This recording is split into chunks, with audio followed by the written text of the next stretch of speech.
زندگی میں شامل ہو تو زندگی کو جمال نصیب ہوتا ہے اور باطن اور ظاہر کو طمانیت نصیب ہوتی ہے۔ اگر رزق پاک نہیں ہے تو آپ کعبے بھی جائیں تو وہاں بھی آپ محروم پلٹیں گے۔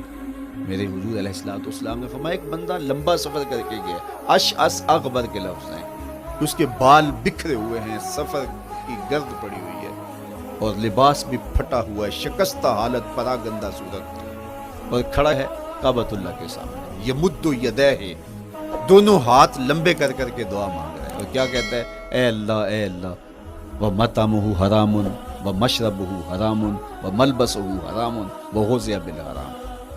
فرمایا اس کا کھانا حرام کا ہے، اس کا پینا حرام کا ہے، اس نے جو لباس پہنا ہے وہ حرام کا ہے۔ میرے حضور فرماتے ہیں بتاؤ اس کی دعا کیسے قبول ہو؟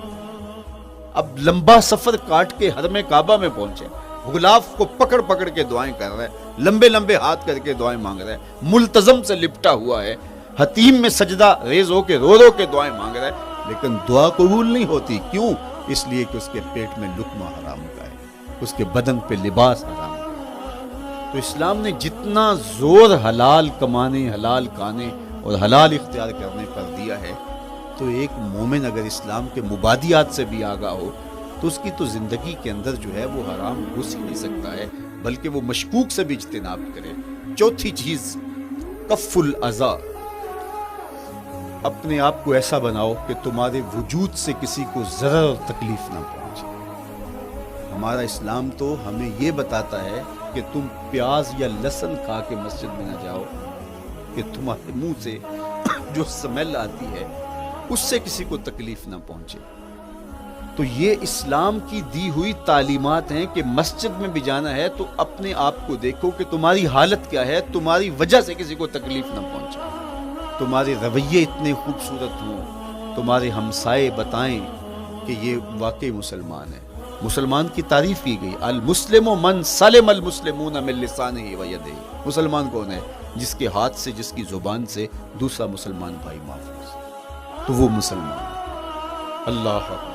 ہم یہ جو کہتے ہیں السلام علیکم، اس کو کہتے ہیں تحیت المسلم، مسلمان کا تحیت۔ تو اس میں اس کے معنی پہ غور کریں تو ہم اس کو ضمانت دے رہے ہوتے ہیں، السلام علیکم، تیرے اوپر سلامتی ہو۔ تو ہم اپنی جانب سے اسے ضمانت دیتے ہیں، میرے بھائی میری طرف سے تیری عزت، تیری جان، تیری آبرو سلامت ہے، اب میری جانب سے تو پریشان نہیں ہونا، میں تجھے سلامتی کی ضمانت دیتا ہوں۔ اور وہ آگے سے کیا کہتا ہے؟ وعلیکم السلام، میرے بھائی پھر میری جانب سے بھی طرح سے کچھ محفوظ ہے۔ اگر سلام کا مفہوم اچھی طرح ہماری روح میں اتر جائے تو پھر ایسا ہو نہیں سکتا کہ ہم جس کو السلام علیکم کہہ دیں پھر اس سے ہم دھوکہ کریں یا اس کی آبرو پہ حملہ آور ہوں یا اس کے مال پہ حملہ آور ہو جب السلام علیکم کہہ دیا۔ کیونکہ جو ہمیں لفظ بولنے کے لیے کہا گئے اس کے پیچھے فلسفہ ہے لفظوں کا۔ یہ پھول ہیں، ان کو دیکھ کر سبحان اللہ کہنے کا کہا گیا ہے، پہاڑوں کو دیکھ کے اللہ اکبر کہنے کا کہا گیا ہے۔ پہاڑوں کو دیکھ کے سبحان اللہ کہہ دیں اور پھولوں کو دیکھ کے اللہ اکبر کہہ دیں، ایسا کیوں نہیں کہہ دیتے؟ لیکن نہیں، اس لیے کہ جب پہاڑوں کو دیکھتے ہیں تو دل میں ان کی ہیبت پیدا ہوتی ہے۔ اتنے بڑے پہاڑ، سمندر کو دیکھتے ہیں تو اس کی ہیبت پیدا ہوتی ہے، اتنا بڑا سمندر تا حد نظر پھیلا ہوا، تو جب اس کی بڑائی پیدا ہونے لگتی ہے تو فوراً پلٹایا گیا اللہ کی بڑائی کی طرف اور کہا بول اللہ اکبر، یہ نہیں میرا اللہ بڑا ہے۔ اور پھول کو جب دیکھا تو اس کی لطافت کی طرف الجھنے لگے، کتنا خوبصورت ہے، درزوں میں کیسے خوشبو بسی ہوئی ہے، کیسے رنگ ہیں، کیسے جمال ہیں۔ اللہ اکبر۔ وہ کیا کسی نے کہا تھا نا کہ درزوں کی لطافت میں خوشبو نے اماں پائی، گل چیرنے والے نے کس شان سے چیرا۔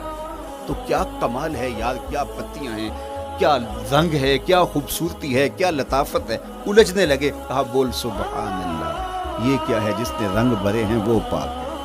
تو تیرا دل الجھ نہ جائے تو جو ہم بولتے ہیں لفظ جہاں بھی بولتے ہیں اس کے پیچھے ایک فلسفہ ہوتا ہے۔ السلام علیکم یہ تحیت المسلم ہے۔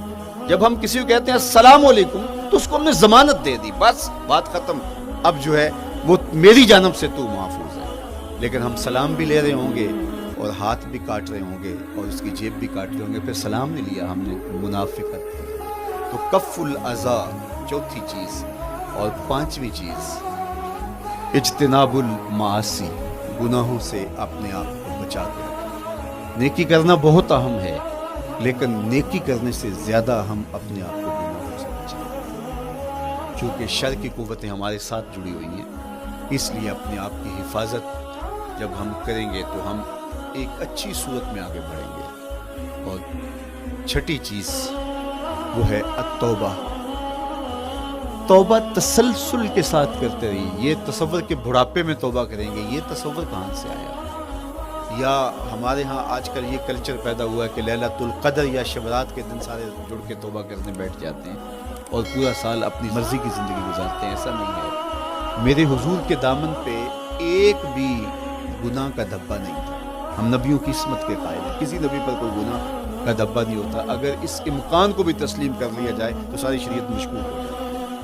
لیکن اس کے باوجود حضور فرمایا میں دن میں اللہ سے 100 بار توبہ کرتا ہوں. ایک دن میں 100 مرتبہ توبہ کرتا ہوں. میں اور آپ دیکھیں کہ ہم کیا اس معمول کو اپنی زندگی میں شامل کیے ہوئے ہیں. جب انسان توبہ کرتا ہے، جب غسل کر لیتا ہے نا ایک دفعہ، تو پھر وہ بچ کے چلتا ہے کہ کوئی گرد دوبارہ پڑ نہ جائے. اور جب وہ لتڑا ہوا ہو تو پھر اس کو پرواہ بھی نہیں ہوتی.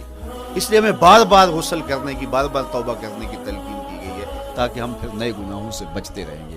تو اپنی زندگی میں توبہ کا تسلسل کیجئے. شام سویرے صبح بار بار اللہ سے توبہ کی اور رجوع کیجئے. اور آخری چیز ادا الحقوق، حقوق کا ادا کرنا. ہمارے ذمے جو حقوق عائد ہوتے ہیں وہ ہمارے والدین کے ہیں، وہ ہمارے بہن بھائیوں کے ہیں، وہ ہمارے دوستوں کے ہیں، ہمسایوں کے ہیں، ہمارے اساتذہ کے ہیں، کلاس فیلوز کے ہیں. وہ حقوق حتیٰ کہ جانوروں کے کیوں نہ ہوں تو ان حقوق کو ہم ادا کرنے والے دست بردار نہیں ہو سکتے ہم ان حقوق سے. یہ مومن کی زندگی